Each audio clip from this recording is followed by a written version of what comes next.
Cara, mas a parada é a seguinte, o Corinthians está apostando muito mais fora de campo do que dentro de campo. Trouxe o Marcelo Paz, que é um cara que fez um grande trabalho no Fortaleza, é um cara que estava por trás aí, está por trás ainda da formação das ligas, é um executivo com experiência, veio para substituir o Fabinho Soldado.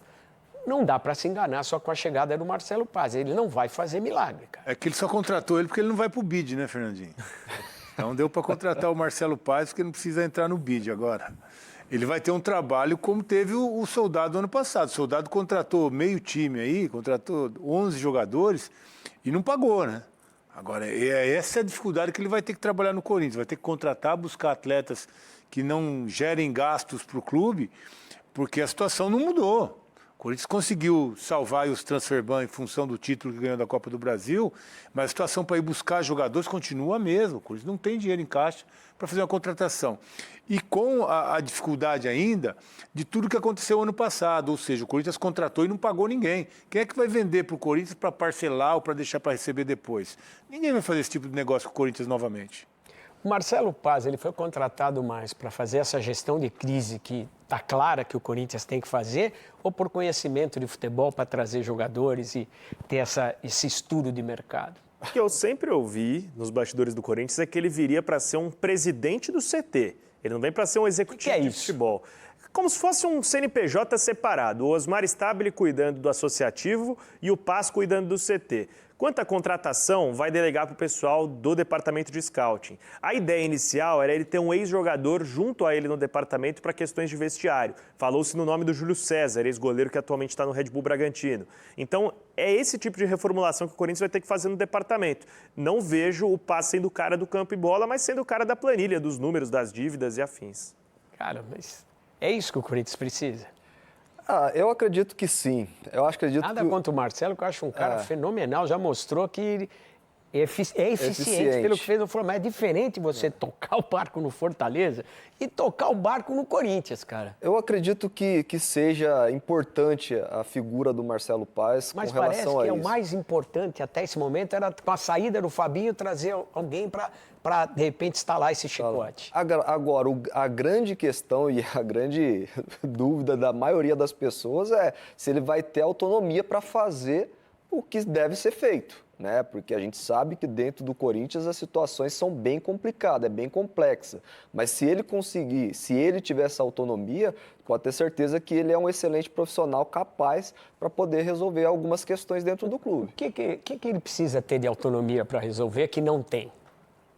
Poder falar o que ele quer, tomada de decisões, né? Que ele seja o cara que vai decidir as situações, né? Vou fazer isso, vai ser desse jeito aqui e pronto, acabou. Porque a gente sabe que o Corinthians é difícil. O Rosinei, o Fabinho Soldado era contra a demissão do Antônio Oliveira, o Fabinho Soldado era contra a demissão do Ramon Dias e naqueles momentos a presidência prevaleceu na decisão.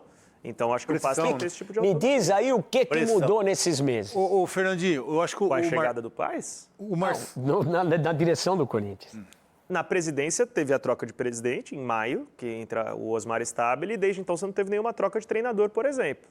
E agora você tem a troca do Fabinho Soldado pelo Marcelo Paz, que são perfis totalmente antagônicos. Mas deixa eu te falar uma coisa também. O Marcelo, se eu não me falha a memória, quando ele pega o Fortaleza, estava na segunda divisão. Na C. Então, você imagina a dificuldade que ele tinha para contratar lá no Fortaleza na Série C.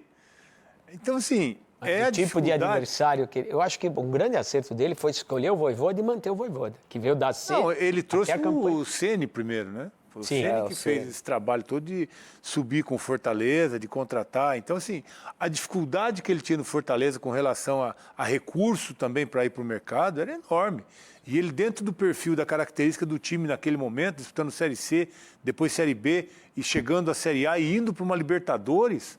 Então, assim, ele passou por esse caminho com toda a dificuldade que o Fortaleza vivia naquele momento também. Mas só desculpa, ô Veloso, só que lá ele tinha a caneta na mão. Ele que decidia, ele que tomava as decisões. É isso que eu falo com relação a ele aqui. Também, exatamente, é isso que ele precisa para fazer aqui no Corinthians. Vai ter. Lá no Fortaleza, até é importante destacar, ele não era executivo de futebol, ele era CEO. Não, ele começou como diretor Como de futebol, vice de futebol. Virou presidente e depois virou CEO, Ele era que é a vice de transformação futebol. administrativa que teve o Fortaleza. Ele era vice de futebol na Série C do Campeonato Brasileiro. Ele foi subindo e ele sai do Fortaleza sendo a voz absoluta de todas as decisões, até porque o papel hierárquico dele definia isso. É porque ele foi para a Liga, ele foi, não sei se é da Forte Futebol, da LFU, da Liga Forte União. É. Inclusive, o Corinthians contou com um adiantamento da LFU para pagar parte dessas dívidas que tinha em andamento sobre Garro, Rojas, e a presença do Marcelo Paz foi fundamental nas negociações também. Como o Rosinei está falando, no Corinthians ele vai ter uma posição diferente e é importante que as velhas figuras da política do clube, incluindo o presidente Osmar Stabile, deem liberdade para ele trabalhar. Pois essa é a dúvida. O Corinthians, nesse momento de desespero, todo mundo é bonzinho. Todo mundo é tranquilo, todo mundo... a partir do momento que aconteceram os títulos, se livrou de um mal enorme que era o transferban. Aí não é hora de os caras começarem a pôr asinha de fora, falar vai ser do meu jeito, porque o grande problema no Corinthians, ao longo da história, com raras exceções, é muita gente achar que sabia o que estava fazendo. E a história e os números têm mostrado que a maioria das pessoas não sabiam o que estavam fazendo no Corinthians. Aprenderam com esses erros ou não? Mas todo o futebol é assim, né, Fernandinho? Quando a coisa está ruim, ninguém quer se expor. Agora, quando a coisa melhora, vem os títulos, todo mundo quer dar entrevista, todo mundo quer aparecer. O futebol é assim, os clubes são assim, né? Mas eu acho que o Stabile está fazendo uma administração, assim, muito tranquila, sem exagero, sem holofote, está procurando colocar o trem nos trilhos novamente. A dificuldade é imensa que ele pegou, né? A herança que ele pegou, com dívida, transferban, falta de receita, falta de recurso.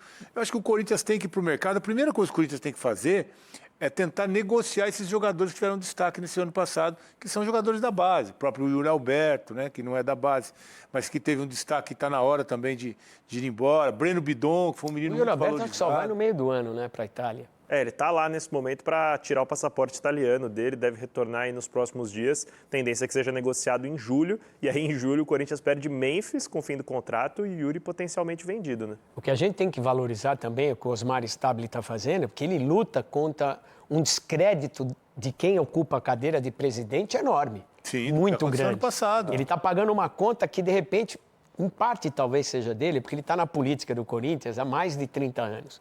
Concorreu à eleição inúmeras vezes. Quando vinha o segundo turno, ele sempre se aliava a um lado. E dessa vez ele conseguiu ter a caneta na mão, caiu no colo dele. Ele tem uma parcela de responsabilidade por tudo que aconteceu no Corinthians, porque, afinal de contas, direto ou indiretamente, ele colaborou para o estado de coisas, para as pessoas que comandaram o Corinthians nesse tempo todo. Afinal de contas, ele era oposição e depois, no segundo turno, virava situação. Enfim, faz parte da política, coisa que eu não gosto, mas faz parte da política do clube. Mas agora ele merece um certo crédito, porque está enfrentando essa barreira de desconfiança enorme, de impeachment de presidente, de suspeita de verbas mal gastas, de apropriação de dinheiro indevido, polícia na parada, Ministério Público, muita coisa, contratos que surgem do nada, lesivos para o Corinthians, como essa renegociação da Caixa, enfim. Tem que se dar um crédito também para o presidente do Corinthians, que ele chegou lá para apagar incêndio, como disse o Veloso, está apagando.